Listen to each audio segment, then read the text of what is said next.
Long before anything existed to walk across it, our planet was a chaotic engine of churning rock and fire.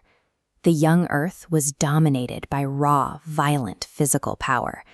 The surface was a sensory nightmare. Heavy, dark clouds trapped a thick, toxic atmosphere against the ground. Thunder rolled over the barren rock, and lightning struck repeatedly, illuminating a landscape that remained stubbornly empty. No biological signature existed here. No green forests spreading over the continents, no peaceful blue oceans, and no living creatures to take a breath. These conditions were hostile to existence. With extreme temperatures and crushing atmospheric pressure, the surface served as a violent barrier to anything delicate. But far beneath the storms, deep inside the ancient ocean, the environment shifted. Down in the darkness, the water was warm, silent, and filled with a floating soup of strange chemicals. This animated diagram shows how those invisible, non-living chemicals drifted for millions of years. Eventually, their random collisions became organized, and they began to snap together into structured, complex geometric patterns. After countless variations, one of those patterns crossed a threshold. A single semi-translucent sphere separates from the surrounding fluid, the first microscopic living cell. Earth's transition from a geological engine into a biological one occurred without an audience. In the total darkness of the deep sea, life began in secret. This tiny anomaly faced severe physical limitations. It had no brain to think and no eyes to see the ocean around it. It was smaller than a speck of dust floating in a massive, dangerous sea. Yet, it was alive. This infographic shows its three mechanical traits: absorbing energy, maintaining a protective boundary, and splitting to replicate. This followed a strict mathematical progression. 1 became 2, 2 became 4. Over time, a single speck multiplied into millions of identical drifting units.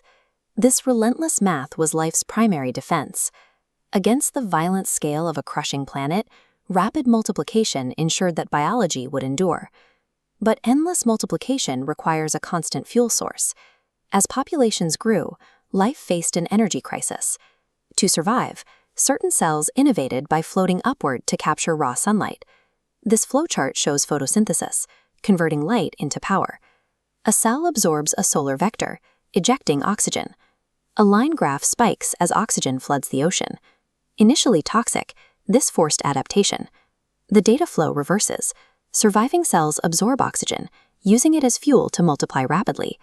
Surviving the oxygen crisis unlocked the energy surplus required to build larger, complex organisms. Individual cells began joining into organized groups. These clusters scaled up into the ocean's first soft-bodied creatures, which could actively move through the currents rather than just drifting. Life launched an invasion of the land. This time-lapse shows creeping moss and early vegetation spreading across volcanic rock, breaking down stone to create soil. With the land prepared by plants, a biological expansion followed. Creatures crawled out of the water to breathe the oxygen-rich air.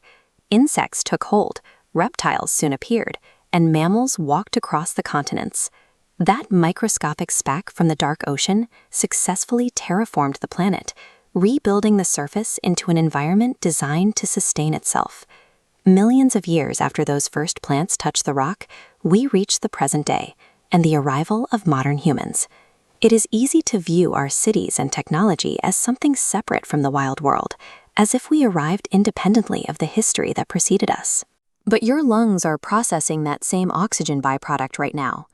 The heartbeat driving blood through your veins uses the same energy cycle perfected by those earliest cells.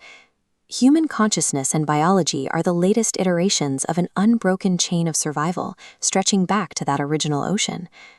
Our planet began in deafening thunder and empty silence. Today, it is filled with forests, the calls of wild animals, and streams of human voices. You are composed of that ancient ocean. The heat of the storm and the resilience of the first cell are physically written into your body. Every breath connects back to that original ocean, framing the history of biology as the personal origin story of every person watching.